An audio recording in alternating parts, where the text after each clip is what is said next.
तो last episode में हमने देखा था कि जैसे किम और हांसू वहां से निकलने वाले होते हैं, तभी नया एजेंट 66 उन दोनों के सामने जाता है और बिना एक सेकंड गंवाए सीधा किम पर अपनी गन तान देता है।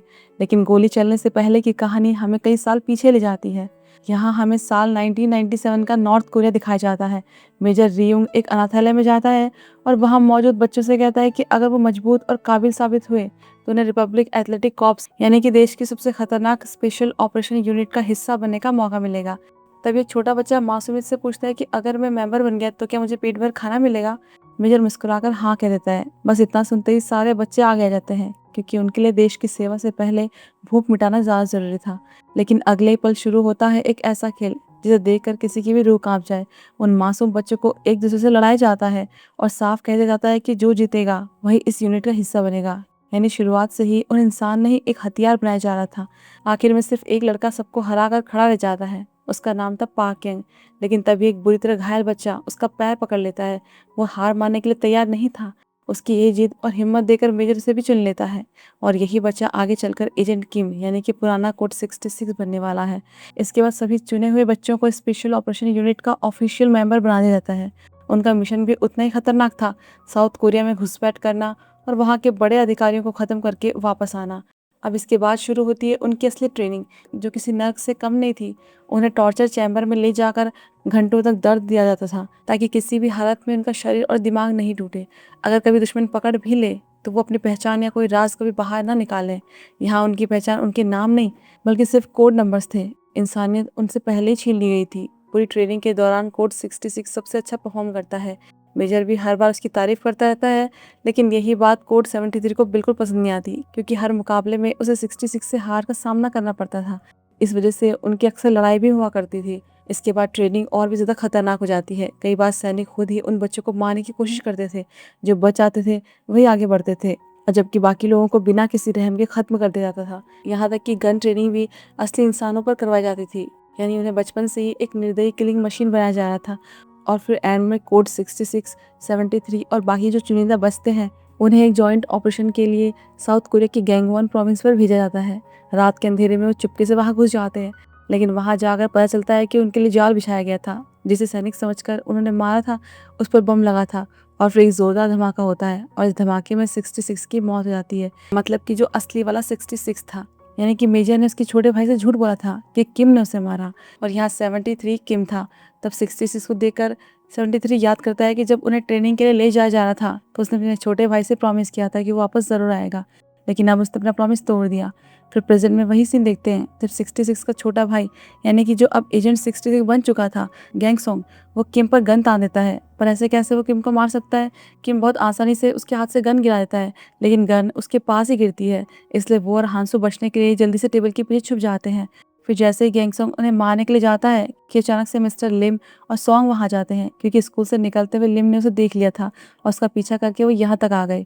तब किम हांसू को बताता है कि एक उसकी कलीग है और दूसरा पड़ोसी। लेकिन उन्हें देखकर वो जरा भी सरप्राइज नहीं हुआ था, क्योंकि उसे एहसास तो हो गया था कि कोई इस पर नजर रख रहा है। पर सॉन्ग और लिम किम को सरेंडर करने को बोलते हैं, क्योंकि उसने गवर्नमेंट के साथ किया कॉन्ट्रैक्ट तोड़ दिया था, इसलिए वो सरेंडर कर दे। लेकिन किम उन्हें मिंजी की किडनैपिंग के बारे में बता देता है कि प्लीज तब तक वो उसे जाने दे। उसे ढूंढने के बाद वो खुद को उनके हवाले कर देगा। ये सुनकर वो उसे जाने देते हैं, पर इन सब में उनका ध्यान गैंगसोंग से हट गया था। तो मौका देकर वो सॉन्ग की गन छीनकर उसे गिरा देता है और लिम पर गोली चलाकर भागने लगता है। लेकिन वो ऐसे कच्चे खिलाड़ी नहीं थे। सॉन्ग उससे फाइट करके उसे घायल तो कर ही देती है, लेकिन फिर भी वो भाग निकलता है। और वहीं लिम भी ठीक था, क्योंकि उसने बुलेट प्रूफ वेस्ट पहनी थी, जबकि किम और हांसू सेफली वहां से निकल गए थे। पर लड़ाई में किम को गोली लग गई थी।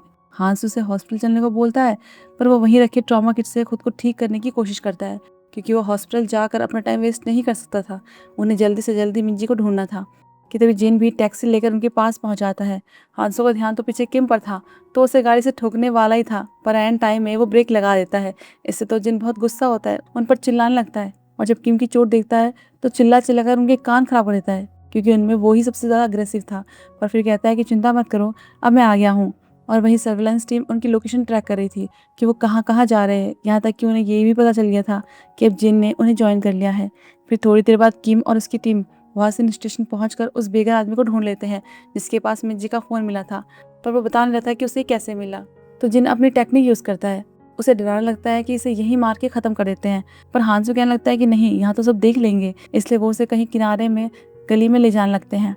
उनकी बातें सुनकर वो डर के मारे बता ही देता है कि ये किसी ने फेंका था, तब मैंने उठा लिया और वो गोल्डन टीथ का आदमी था, लेकिन उसे इसके बारे में कुछ नहीं पता था। कि मुझसे रिक्वेस्ट करता है कि प्लीज़ याद करके कुछ तो बताओ, गाड़ी नंबर, गाड़ी में बैठे लोगों के बारे में। उससे भीख मांगता है क्योंकि उसके पास मिंजी तक पहुंचने का सिर्फ एक यही रास्ता था। तो याद करके बताता है कि वो एक वाइट BMW थी और रात का टाइम था। उसने बस ये नोटिस किया था कि फ़ोन फेंकने वाले ने बन बनाया था, मतलब उसके बाल लंबे थे और अब उनके पास यही एक क्लू था। तो उन्हें एग्जैक्ट टाइम तो नहीं पता था, इसलिए वो उस एरिया की उस दिन की रात की सारी CCTV फुटेज चेक करते हैं। तब उसमें उन्हें कार से वो आदमी निकलते हुए दिख जाता है, लेकिन किम ने उसे कभी देखा नहीं था, इसलिए वो गाड़ी को ट्रैक करने की कोशिश करते हैं। वहीं गोल्डन टीथ ने मिंजी की बॉडी को अब तक सिक्योर करके रखा हुआ था, क्योंकि उसके दिमाग में एक खतरनाक प्लान दौड़ रहा था। मिंजी की बॉडी के जरिए वो चेयरमैन जू को ब्लैकमेल करने वाला था और इस पूरे केस से उससे अरबों वॉन्ड ऐंठने का सपना देख रहा था और ये सोच सोच कर ही वो खुश हो रहा था। तब उसका आदमी उसे खाने के लिए आलू देता है। उसे देखकर तो उसे पता नहीं क्या हो जाता है कि अपने आदमी को बहुत बुरी तरह मारने लगता है। इससे ये आइडिया तो लग गया था कि वो कितना खतरनाक सन की टाइप का इंसान है। फिर हमें 9 साल पहले का सीन दिखाया जाता है जब ये खतरनाक गोल्डन टीथ एक सिंपल सा क्लीनिंग सर्विस एम्प्लॉय था। जिस अपार्टमेंट में वो काम करता था वहाँ सालों से रिकंस्ट्रक्शन प्रोजेक्ट रुका हुआ था। उसके बॉस को इस प्रोजेक्ट से करोड़ों का फायदा होने वाला था, इसलिए उसने गोल्डन टीथ को एक ऊंची बिल्डिंग से नीचे फेंक दिया ताकि ये हादसा देखकर सरकार बिल्डिंग को अनसेफ घोषित कर दे। बिल्कुल वैसा ही होता है। रिकंस्ट्रक्शन प्रोजेक्ट पास हो गया था, लेकिन गोल्डन टीथ कई दिनों तक मौत और जिंदगी के बीच लड़ता रहा। फिर ठीक होता ही उसने सबसे पहले अपने बॉस को ही मारा और उसकी जगह कंपनी का बॉस बन गया। ये बात जानने के बाद चेयरमैन जो ने उसे मिलने मिलाया। वो यंग था और कैपेबल, इसलिए जो उसके साथ काम करना चाहता था। पर उससे मिलने के बाद गोल्डन टीथ भी समझ गया था कि मतलब यही है जिसने उसे मारने का ऑर्डर दिया था।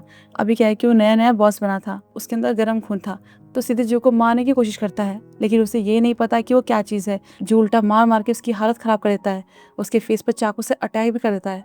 बस उस दिन के बाद से वो जू के लिए उसका कुत्ता बन गया था और ये पक्का करने कि उसका कुत्ता अपने मालिक को ना काटे उसे सबक सिखाता है। उसके मुंह में गरम गरम आलू डाल देता है। उसी वजह से तो उसके दांत टूट गए थे, इसलिए उसने सोने के दांत लगवाए, तभी तो उसका नाम गोल्डन टीथ था।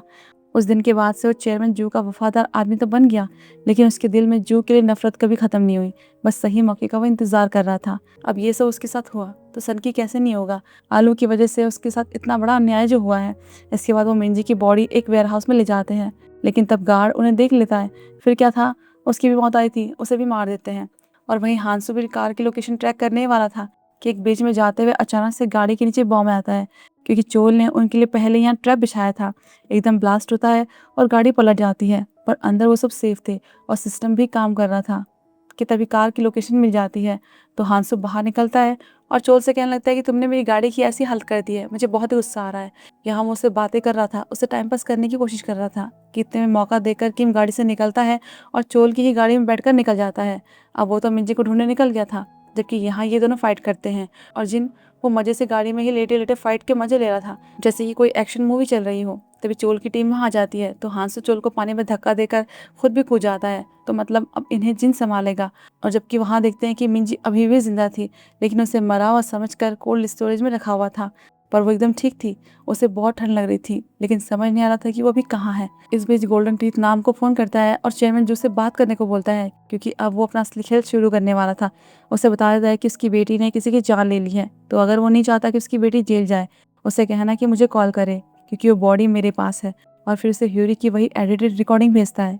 तो अब जू को भी सब पता चल गया था, इसलिए वो अपनी बेटी से बात करता है। वो रोने लग जाती है, रिक्वेस्ट करती है कि प्लीज़ मुझे बचा लो, मैंने कुछ नहीं किया है, वही मुझे परेशान करती रहती थी।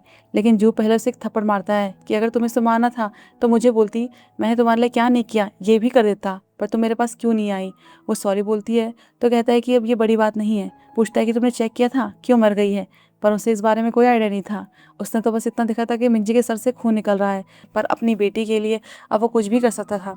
जो नाम से कहता है कि बॉडी गोल्डन टीथ के पास है ना, तो कुछ ऐसा करो कि ये लगे कि उसे उसने ही मारा है, मतलब अब वो उसे ही फंसाने वाला था। और वहाँ -30 डिग्री में मिंजी की हालत ख़राब हो रही थी। वो दरवाज़ा खोलने के लिए चिल्लाती है, पर यहाँ उसकी सुनने वाला कोई नहीं था। कि तभी किम भी यहाँ पहुँच जाता है और कार को देखकर समझ आता है कि मिंजी यहीं कहीं होगी। फिर उन गुंडों के पास जाता है, उनमें उस चोटी वाले को पहचान जाता है, उनसे मिंजी के बारे में पूछता है, लेकिन वो उसे डराने लगते हैं तो उनकी पिटाई भी शुरू कर देता है। जबकि वहाँ गोल्डन टीथ मिंजी की बॉडी के साथ सेल्फी लेने जाता है ताकि जू को सबूत दिखा सके, पर उसे देखकर मिंजी छुप जाती है। अब वो उसे देखे उससे पहले उसे जू का फ़ोन आ जाता है और बात करने के लिए वो जल्द से बाहर जाता है। तब वो जू को सुनाने लगता है कि आपने अपनी बेटी को बहुत अच्छे से बड़ा किया है, अपने जैसा बनाया है। वो जानती है कि लोगों को कैसे मारना है। फिर उसे एक एड्रेस देता है कि वहाँ 2 बिलियन वॉन लेकर आ जाना और अकेले ही आना। और तो और उसे अपने साथ में सेक्रेटरी नाम के सारे दांत लेकर आने को बोलता है, क्योंकि तब उसने ही उसके दांत निकाले थे। लेकिन जो अकेला नहीं अपनी पूरी फौज के साथ जाता है, क्योंकि वो भी ऐसा कोई कच्चा खिलाड़ी नहीं था। इस बीच यांगसोंग भी मिंजी की फ्रेंड हैरोंग के फ़ोन के ज़रिए उस तक पहुंचने ही वाला था। और यहाँ जब गोल्डन टी जू को एड्रेस सेंड कर रहा था तो वो मिंजी को देख लेता है। और यहीं पर ये एपिसोड खत्म होता है। तो फिर हम मिलते हैं अगले एपिसोड में।